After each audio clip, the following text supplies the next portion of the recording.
Magandang araw po sa inyong lahat mga kababayan at welcome back dito po sa PNR at ito nga mga karibin natin di sangkot. Nako, di na makatulog, nakukonsensya na sila. Ayan mga kababayan, patungkol po riyan ang ating aalamin at bibigyan natin ng reaksyon ngayong araw na ito. Pero bago pong lahat mga kababayan, sa mga hindi pa po nakapag-subscribe sa ating munting channel ay pa-subscribe naman po. At palike na rin po ng video ito. Maraming salamat po at ito na nga. Simulan na po natin to.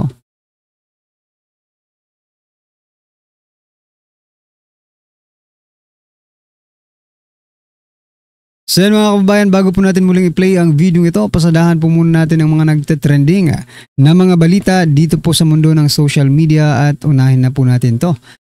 Si Jose Clara Castro, ayan, mayroon pong pahayag. Ito po ang kanyang statement mga kababayan. Halos hindi na makatulog ang ating Pangulo sa kakausap sa kanyang yumaong ama. Ayan mga kababayan so alam na po natin kung bakit palaging medyo anong tawag dito? Bangag, hindi bangag. Diba? Si President Bongbong Marcos Jr. halos hindi na pala makatulog sa kakausap sa kanya. Ano kaya yung pinag-uusapan nila? No?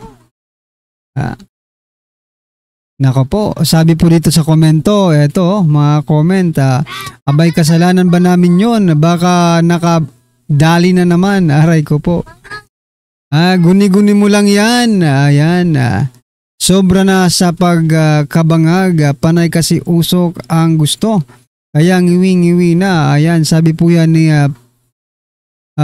Apino, no? Sabi dito ni Franco Asmolo, 3 days walang tulog, adik kasi. Yan, nagtatanong po kung adik daw po Jose Clara Castro. Ano po ang inyong masasabi dyan sa hindi na po nakakatulog ang ating Pangulo sa sa kanyang kakausap, no? Sa kanyang yumaong ama. Alright? At eto, nakokonsensya na. Eto, si DILG Secretary John Vic Rimulya. Nakokonsensya na ako. Yan po ang kanyang sabi. Dahil sa sigaw ng taong bayan, aaminin ko ngayon ang totoong nangyari. Sabi po yan ni Rimulya. About sa pagbili dapat ng makabagong gamit ng mga kapulisan na naging sanhi ng pagbibitiw ni General Torre. Ayan. Bakit naman nagbitiw si General Torre? Bibili nga ng makabagong gagamitan, di ba? Noong mga panahon na si General Torre pa ang PNP chief, nag-insert si Saldico ng budget ng PNP ng halos 1.2 billion. Ibinigay niya sa akin ang pondo at kinausap ko si General Torre na bumili ng mga makabagong kagamitan or gamit ng pulis. Ngunit hindi pumayag dito si General Torre. Ganun pa man, ngayon ilalahad ko. Ayan nagmamalinis na to. Ilalahad ko sa taong bayan ang pondong nilagay dito ni Saldico. Yang tanong nga dyan mga kabayan, kung si Saldico lang ba talaga ang may kagustuhang bumili kayo ng mga makabagong kagamitan na sinasabi mo. At bakit? Bakit hindi si General Torre na bumili ng makabagong kagamitan sa PNP gayong sila rin ang makikinabang? Baka mayroon hindi po nagustuhan, no? Itong si General Torre sa proseso na, di ba? Alam na natin kung ano yung proseso na yan. Ngayon, isasauli na po ang pondo, sabi po ni DILG Secretary John Vic Rimulya, no? Sabi niya dito, dahil hindi naman ito nagalaw, as of now pwede na natin ibalik sa kaban ng bayan anytime upang mas magamit na mas pangangailangan ng mga Pilipino. Ayan, anong masasabi niya dyan? Ang masasabi ko lang dito, hugas kamay. Bakit ngayon mo lang ibabalik? Noon pa pala di ba? Panahon pa ni General Torre, nangyari yan na PNP chief pa si Torre, di ba? Tapos ngayon mo lang ibabalik. Ikaw na yung dun Ikaw na po yung DILG. Mas acceptable pa sana mga kababayan kung bago ka lang sa Department of Interior and Local Government, di ba? Oh, pero wala. Ngayon mo lang ibabalik kasi nagkakabistuhan na. Ha?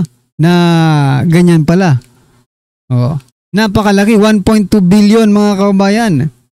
Oh, kung hindi po nagkabistuhan, malamang sa malamang mapupunta po ito sa mabubuting kamay. 'Di ba? Ano po ang inyong masasabi diyan mga kababayan? I-comment nyo na lang po at eto, pasadahan po natin 'to. Nako, mukhang sabi po dito ni President Bongbong Marcos Jr., confident ako na kahit anong putik ang ibato sa administrasyon, maipapakita namin na ito ay may motibong politikal at wala talagang batayan sa katotohanan. Ayan sinagot naman po ni President Vice President Sara Duterte. Sabi naman po dito ni Vice President, magtataka ka bakit confident yung Pangulo na hindi aabot sa Office of the President kung yung iskandalo at yung korupsyon. Ayan. Paano pa aabot sa palasyo? No? ICI po ang ICI po yung nag-iimbestiga. Sino ang nag-create ng ICI? Sino ang nagtalaga ng mga tao diyan sa ICI? Si President Bongbong Marcos Jr. That's why the President is very, very confident. Kahit nga si Saldico, klarong-klaro na no? Na talagang mayroon na something or pagkakasangkot dyan sa flood control probe na yan or anomalies, di ba? Wala. Ngayon, gagawin ng state witness, nabaliktad na po. Di ba? Kaya papaano pa aabot sa Office of the President kung hindi nga aabot sa kay former Speaker Martin Romualdez. Hanggang saldi ko lang tayo mga kababayan, okay? It is very clear, no? Napakaklaro na po niyan na hanggang saldi ko lang tayo at ibang mga kakasuhan nila. But former Speaker Martin and President Bongbong Marcos Jr., malabo, no? Malabong-malabo. Alright, isa po sa kanilang diversion ngayon, mga kababayan, sa isyung ito.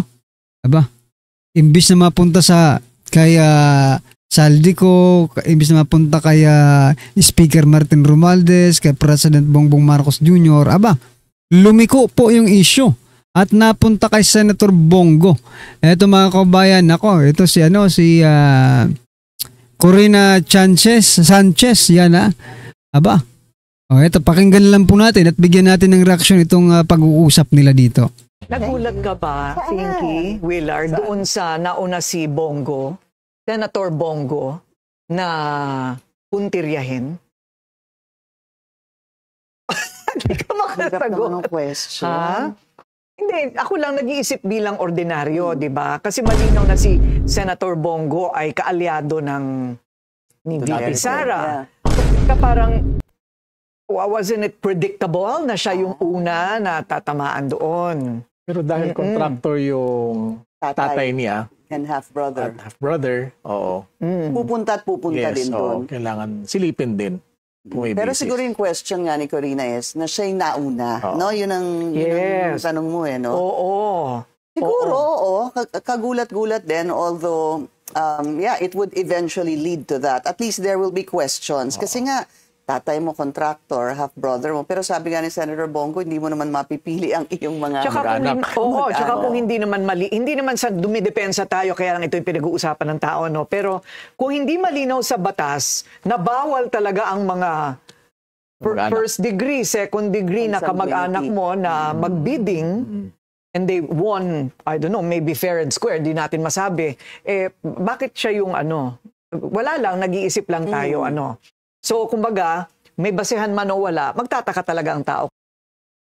So yan mga kabayan, klarong-klaro na si Senator Bongo na naman yung diversion nila.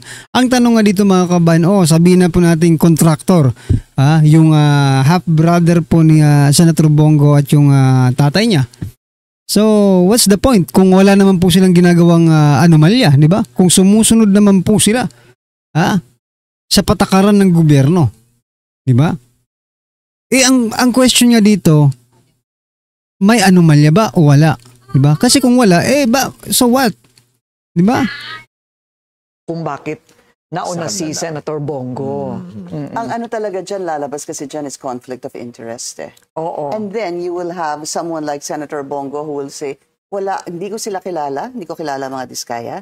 Wala akong kinalaman doon sa mga proyekto na ipinasok ng kanyang pamilya at sabi nga niya, kakasuhan niya. Siya pa mangunguna, siya pa daw magiging complainant, yun ang sabi niya. Pero doon din yung question of conflict of interest. Yun ang madalas na lumalabas sa mga usapin. I think sa mga panahon ngayon, parang yung mga binanggit din ni Congressman Leviste, no, na mga tao mismo ni DPWH Secretary Vince Dizon ang kumukotong, di ba? Pero nasaan yung resibo? Madali kasi magbanggit ng pangalan. I think sa mga panahon ngayon, kung wala ka talagang kinatatakutan dahil wala ka talagang ginawa, then hindi ka nga dapat wala kang iindain. Yun na nga lang, nababanggit ang pangalan mo, parang medyo nagkakaroon din ng character erosion, kung hindi assassination. Bakit ako lang ang nagsasalita? Oo nga, Willard. Babalikan ko lang sana yung babalikan ko lang sana yung question ni Corina eh. Pero maganda kasi balikan yung Bids and Awards Committee. Kung sino yung bumubuo niya noon, kung sino yung mga posibleng konektado sa mga tahimik na sila lahat ngayon. Kaya nga eh. Yung mga nakaupo sa mga committee dati. Paano naman? Isipin mo, nag-umpisa tayo sa flood control. Ngayon may farm to market. Tapos merong mga health centers. Tapos susunod dyan, lahat yung mga cat's eye, road barriers, lahat yan. Road reblocking, asphalt overlay, lahat po yan. Marami. Kaya nga mahaba-haba pa itong So yan mga kababayan, ano po ang inyong masasabi dyan? Ako, mukhang nag-turn 360 degree, no? Yung investigation dito sa, nagkagulo eh, no? Yung investigation dito po sa flood control anomalies na po ito, no? Nagkagulo po. Kasi maganda po sana kung naipagpatuloy ni Senator Marcoleta yung investigation sa Blue Ribbon Committee. Kaso, nagkaroon po ng ito na nangyayari ngayon, di ba? Ano pong inyong masasabi dyan? I-comment nyo na lang po mga kababayan. At eto, pasadahan na po natin ang video ito at bigyan po natin ng reaksyon. Eto na po. Hanggang nang lumabas pagkatapos ng 1 oras na pagdinig, nagsabi pala ang mag-asawang Diskaya sa ICI na hindi na... Alam mo kung bakit? Kayo, na mga tuta ni Bongbong Marcos, ayaw niyong buksan sa publiko. Isipin ninyo, pati yung magnanakaw, di umano, walang tiwala sa inyo, di umano. Diba? Ayaw na mag-submit sa ICI. Bakit? Una, humihingi sila na maging state witness. Ang dami niyong hinihingi sa Diskaya. Kailangan ibalik pa. Tapos biglang magsasalita si Tambi na kinukonsider siya maging state witness. Di umano? Wow! Kaya to, mga kababayan ko, sa mga banateros dyan, wag po tayong matakot. Isigaw natin, wag tayong papayag na ang mastermind, siya pa ang magiging state witness. Dito sa problema ng nakawan, dito sa ghost projects, dito sa mga flood control projects, na wala naman multo. To include me in all of this, yung ghost projects. But that's politics. Gusto nila akong tanggalin. See? Alam nyo kung anong gusto niya, Narrative na nila yan. Dilaw. Yan ang naratibo ng dilaw. Ayaw namin sa mga magnanakaw. Ihinto ang korupsyon. Hindi kami pumirma sa budget. Sa BICAM, hindi kami pumirma. Pero hindi namin sasabihin, Marcos, resign. Kaluto si Sara. Di ba? Nabulungan to ng damonyo.